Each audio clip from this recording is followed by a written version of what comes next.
만약 여러분이 지금 이별 후 카톡 차단까지 당한 상황이고 그럼에도 재회를 원하고 있다면 오늘 영상을 집중해주세요.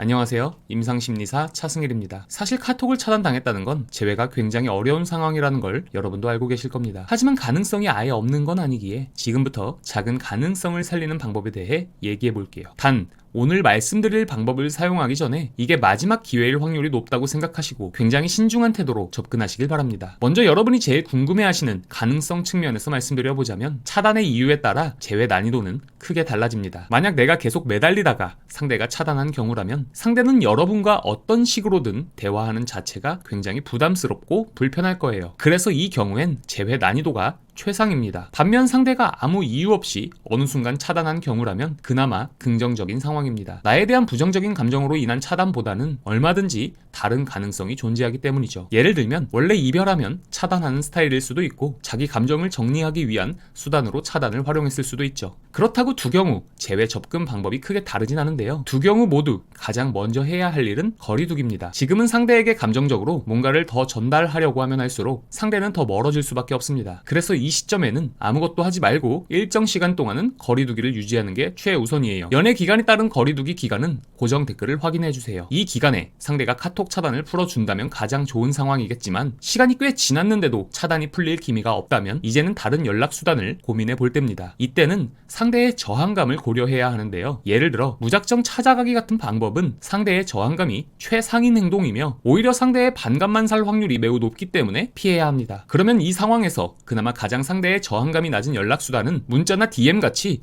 카톡과 동일한 형식의 연락수단이 될 수 있겠죠. 단 주의사항은 카톡 차단을 풀어달라거나 처음부터 내 감정을 오픈하는 식의 무거운 메시지는 피해야 합니다. 만약 여기서 한 번 더 차단당한다면 가능성은 더 희박해지기 때문에 조심스럽게 접근해야 해요. 이때는 무조건 스몰 토크 형식의 대화법으로 접근해야 하는데 아니 헤어진 마당에 그게 가능한가라는 생각이 드신다면 잘 한번 생각해보세요. 여러분은 이미 이별 과정에서 상대를 충분히 붙잡았을 것이고 그럼에도 상대는 생각이 달라지지 않았죠. 그렇다는 건 여러분이 아무리 진심을 담아서 설득해봤자 상대에게는 효과가 없다는 뜻입니다. 그런 상대에게 다시 감정에 호소하는 방식의 메시지를 전달하거나 무거운 이야기로 상대에게 처음부터 부담을 주는 건 실수를 반복하는 행동일 뿐인 거죠. 상대가 카톡 차단을 했다는 건 나와의 대화를 거부한다는 뜻입니다. 그렇기 때문에 먼저 상대가 나랑 대화하고 싶게끔 만들거나 적어도 대화하기 부담스럽지 않은 환경을 조성해야 합니다. 그래서 여러분은 거리두기 기간 동안 상대와 무슨 주제로 얘기를 할지 어떤 식으로 자연스럽게 대화를 이끌어 나갈지 충분히 시뮬레이션을 해봐야 하는 거죠. 사실 이 부분이 언제 연락하냐, 어떤 수단으로 연락하냐보다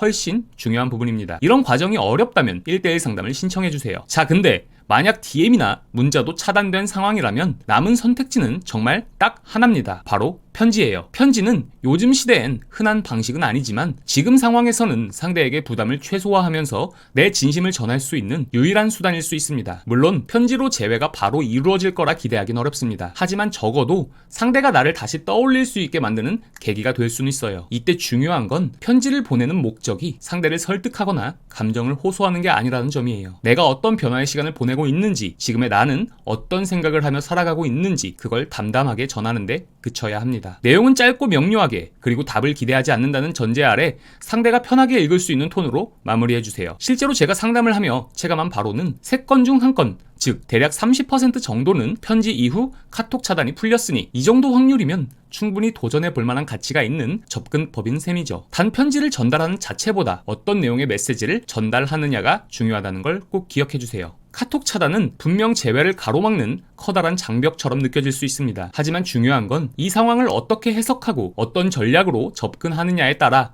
가능성은 얼마든지 달라질 수 있다는 점이에요. 그리고 그 시작은 내 감정을 통제하고 상대가 편안하게 느낄 수 있는 거리에서 변화된 나를 보여주는 겁니다. 혹시 지금 상황에서 어떤 선택을 해야 할지 막막하시다면 1대1 상담을 신청해주세요. 연락 타이밍부터 편지 내용에 대한 첨삭까지 여러분의 상황에 맞는 솔루션을 제시해드리겠습니다. 오늘 영상이 도움이 되셨다면 구독과 좋아요 부탁드립니다. 감사합니다.